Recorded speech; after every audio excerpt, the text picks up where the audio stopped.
Is there a secret to being a speaker who makes such a deep connection with the audience that individuals walk away feeling like the speaker was talking just to that person?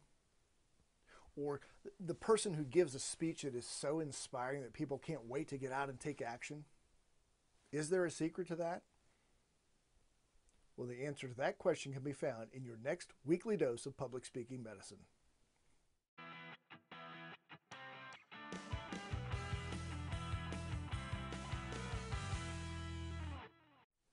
Hi, this is Michael Davis, your public speaking MD.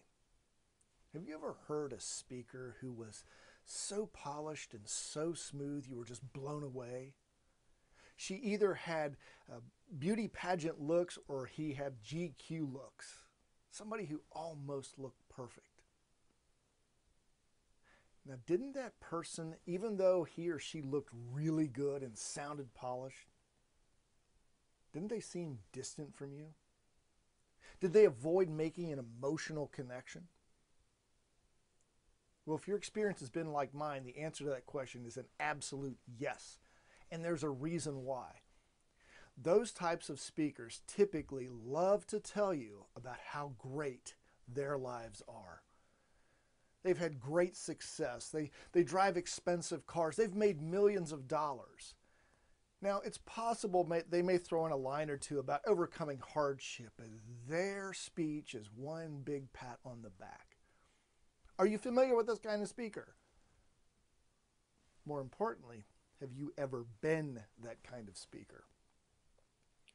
Now, those individuals typically will get a lot of pats on the back when they walk off stage, but in reality, they rarely leave a long-lasting impact on the audience. Why? Don't most audience members want to be successful? Don't they want to have greater levels of success, to feel happier, to feel more fulfilled? Absolutely. The problem with those success speakers or motivational speakers who only talk about all the great accomplishments they've had is that they don't feel authentic and real to the audience. When people don't feel that a speaker is being real, telling the truth, or just being human, doesn't matter how successful their story is, they're not going to be believed and people will not act on their message. So, is there a solution to the super successful speaker syndrome?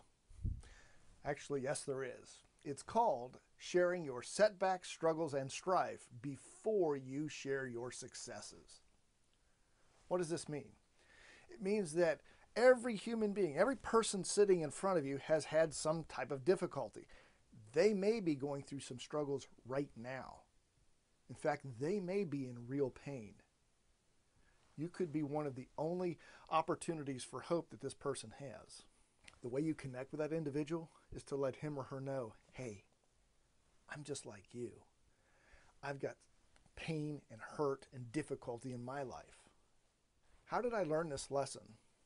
The first 10 years that I was a speaker, wasn't getting paid, but I was a speaker in training, if you will. I was very concerned about how everything looked on the outside. Was the hair perfectly combed? Was the suit neatly pressed? Were the shoes shined? Did I memorize my speech so that every word was perfect? Yeah. And after every time I spoke, people would come up to me and often would say something like, Mike, that was really polished. Now, at the time, I took great pride in that. The word polish meant a lot to me. It was shiny and was an object to be desired. But then, one day, I gave a speech, impromptu. I only gave it because the person asking me needed help. I wasn't prepared, I wasn't dressed for the occasion, and I was scared to death that I was going to make a fool of myself. In fact, that was my internal dialogue. What are you doing? You're not ready for this. You're going to blow it. You're going to look awful. When my speech was over, I sat down and waited to get ripped to shreds in my evaluation. And it never happened.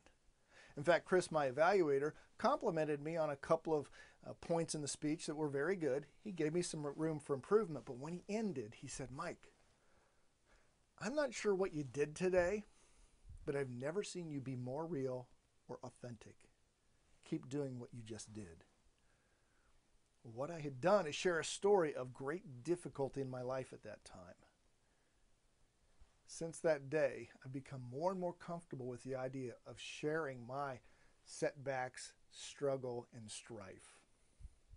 When I do this today, and I've gone through some real difficulty. It's not easy to get a business going. I've been through a divorce. I've been bankrupt. Am I proud of those things? No. But they have been learning experiences for me. And what I'm now able to do is take those difficulties, transform those into stories that give the audience hope. I've noticed this with a story that I've been working on over the last 30 days, and it involves a very hard part of my life. Every time I've given the speech or shared the story, someone has walked up to me and said, "You were talking to me today. That story was written for me."